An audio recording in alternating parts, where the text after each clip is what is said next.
टुनटुनी रोते हुए कहती है, तुम सब डरपोक हो, किसी ने भी मेरा साथ नहीं दिया है, बस तुम सब देखते ही रह गई।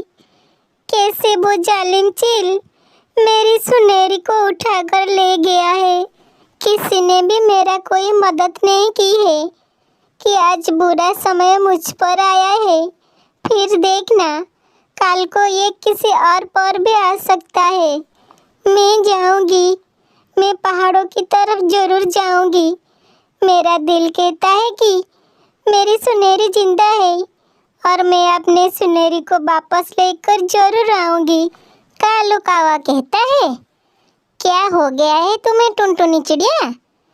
क्या ऐसा कभी हुआ है कि चील किसी बच्चे को उठाकर ले गया हो और वो अच्छा सलामत घर वापस आया हो? टुनटुनी कहती है, लेकिन चील भैया, मेरी ममता इस बात को मानने के लिए तैयार नहीं है। मैं अपनी सुनहरी को लेकर वापस जरूर आऊंगी। कालू कावा कहता है, लगता है टुनटुनी चिड़िया पर गहरा असर हुआ है, इसलिए उसकी याददाश्त काम नहीं कर रही है। अब हम क्या कर सकते हैं? वो जिद पर है, बेहतर है कि इसे ना रोका जाए। टुनटुनी चिड़िया अपनी बेटी सुनहरी के साथ हरी घास के घर में रहती थी। उसकी बेटी सुनहरी को चील उठाकर ले गया है, लेकिन टुनटुनी चिड़िया इस बात को मानने से इनकार कर देती है कि उसकी बेटी को चील खा गया है। न जाने उसका दिल क्यों कह रहा था कि उसकी बेटी सुनहरी जिंदा है। फिर टुनटुनी चिड़िया अपनी बेटी सुनहरी को ढूंढने के लिए पहाड़ी की तरफ चली जाती है और वो उड़ते उड़ते बहुत ही दूर चली जाती है। सारा दिन सफर करने के बाद वो बहुत थक जाती है और एक पेड़ पर जाकर बैठ जाती है। टुनटुनी चिड़िया कहती है, हे ऊपर वाले, मैं क्या करूं? मैं थक गई हूँ। सुबह से अपनी बेटी को ढूंढने के लिए आई हूँ, लेकिन शाम तक आई है। इस जंगल में तो मैं किसी को भी नहीं जानती। अब मैं किसी के पास रहूंगी, क्योंकि जब तक मुझे मेरी सुनहरी नहीं मिल जाती तब तक मैं यहाँ से नहीं जाऊंगी। ये कहते हैं उसकी नजर नीचे रखा हुआ हरी घास के ऊपर पड़ता है। टुनटुनी चिड़िया कहती है, अरे हाँ, मुझे याद आया, मेरी माँ ने मुझे हरी घास का घोंसला बनाना सिखाए थे। क्यों ना मैं हरी घास का घोंसला बना लूं? वैसे भी तो मैं जंगल में हरी घास की घोंसले में रहता हूँ। एक कहकर टुनटुनी चिड़िया नीचे पड़ी हुई हरी घास से हरी घास का घोंसला बनाना शुरू कर देता है। कुछ देर के मेहनत के बाद वो एक सुंदर सा हरी घास का घोंसला बना के तैयार कर देती है।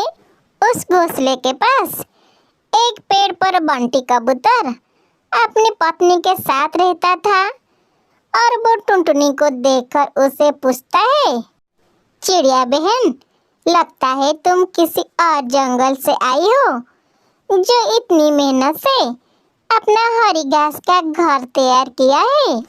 टुनटुनी कहती है, हाँ कबूतर भैया, मैं इस पास वाले जंगल से आई हूँ। आज सुबह एक जालिम चील ने मेरी नन्ही सी बच्ची को उठाकर ले गया, इसलिए मैं अपनी बेटी की तलाश में पहाड़ों की तरफ जा रही हूँ। पर मैं बहुत थक गई हूँ और मेरे पास रहने के लिए कोई भी ठिकाना नहीं था, इसलिए मैंने घास का घर बनाकर तैयार किया। बंटी कबूतर कहता है, चिड़िया बहन, मुझे ये जानकर बहुत दुख हुआ, लेकिन वो जालिम चील उस नन्ही सी बच्ची को तो खा गया होगा। टुनटुनी चिड़िया कहती है, नहीं नहीं बंटी भैया, ऐसा नहीं हो सकता। मेरी दिल कहता है कि मेरी सुनहरी जिंदा है। बंटी कबूतर कहता है, चिड़िया बहन, काश ऐसा हो। इस जंगल में एक जालिम चील रहता है, वो कुछ दिन पहले मेरे बच्चों को भी उठाकर ले गया है। टुनटुनी चिड़िया कहती है, आप ऐसा करें बंटी भैया, आप मेरे साथ हरी घास के घर में चले ताकि वो जालिम चील को ढूंढने की मेरी मदद करे। फिर बंटी कबूतर अपनी पत्नी बबली के साथ टुनटुनी चिड़िया के हरी घास के घर में चला जाता है और बबली टुनटुनी चिड़िया से कहती है, चिड़िया बहन, तुम्हारा दर्द हम खूब जानते हैं। ये दर्द हमने भी सहा है, लेकिन हकीकत ये है कि तुम्हारी बच्ची जिंदा नहीं होगी। टुनटुनी कहती है, प्लीज ऐसा मत कहिए, मेरी बच्ची जिंदा है।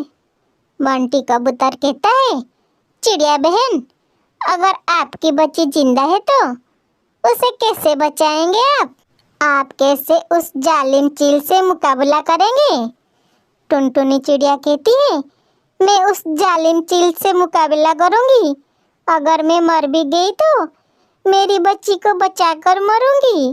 बंटी कबूतर कहता है, ठीक है चिड़िया बहन, हम दोनों भी आपकी मदद करने के लिए तैयार हैं। सुबह होते ही वो तीनों पहाड़े की तरफ निकल पड़ते हैं।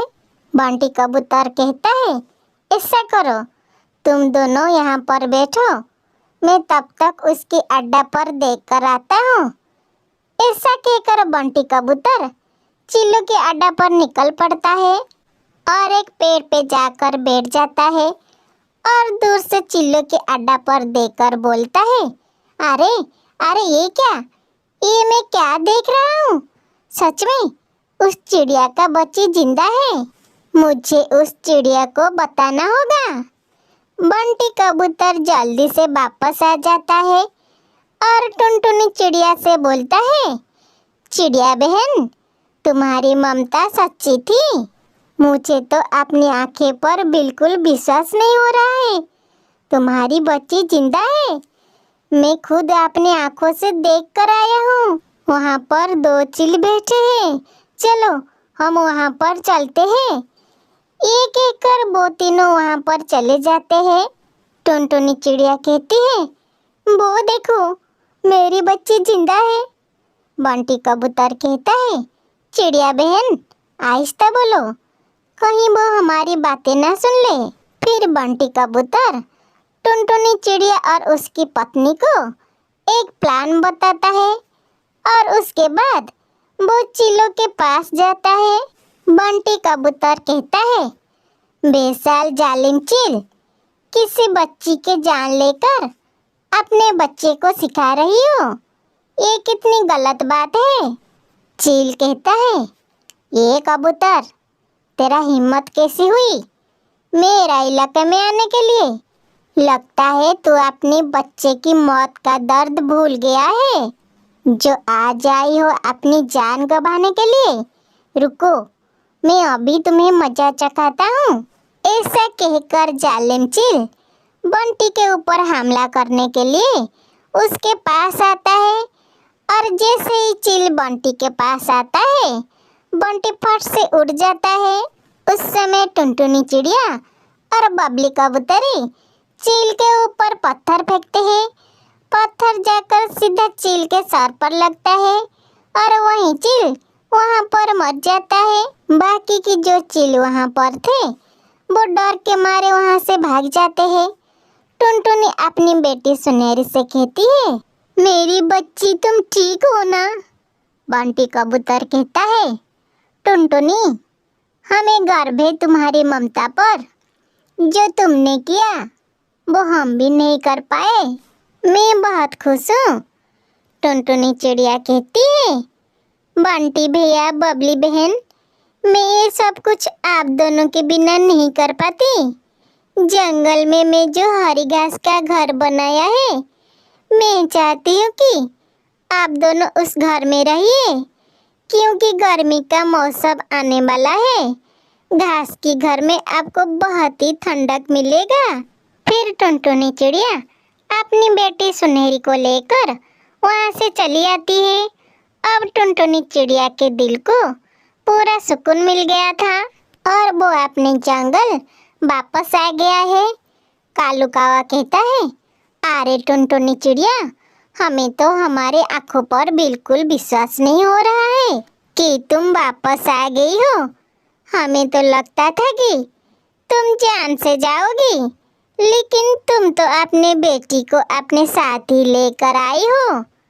टुनटुनी चिड़िया कहती है, कालू भैया, मैं सिर्फ अपनी बेटी को साथ लेकर नहीं आई हूँ, बल्कि उस जालिम चील को मार कर भी आई हूँ, ताकि वो किसी और की बच्ची को ना उठा सके। एक एक कर टुनटुनी चिड़िया अपनी बेटी सुनहरी के साथ वहाँ से चली जाती है और अपनी बेटी सुनहरी के साथ खुशी खुशी वो उस हरी घास के घर में रहने लगती है। दोस्तों, हमें इस कहानी से यह सीख मिलता है कि हमें सदा अपने ऊपर विश्वास बनाए रखना चाहिए। एक माँ की ममता कभी झूठा नहीं हो सकता है। जब माँ का दिल कहे कि उसके बच्चे सुरक्षित हुए, तो भगवान उसकी दुआओं को कबूल कर लेता है। इसलिए दोस्तों, दुनिया की हर माँ की भावनाओं को सम्मान दे और उसकी कदर करे। दूसरों की मदद करने वाला को हमेशा ईश्वर ही मदद करते। दोस्तों, कहानी अच्छी लगी तो चैनल को लाइक, शेयर, सब्सक्राइब कर देना। धन्यवाद।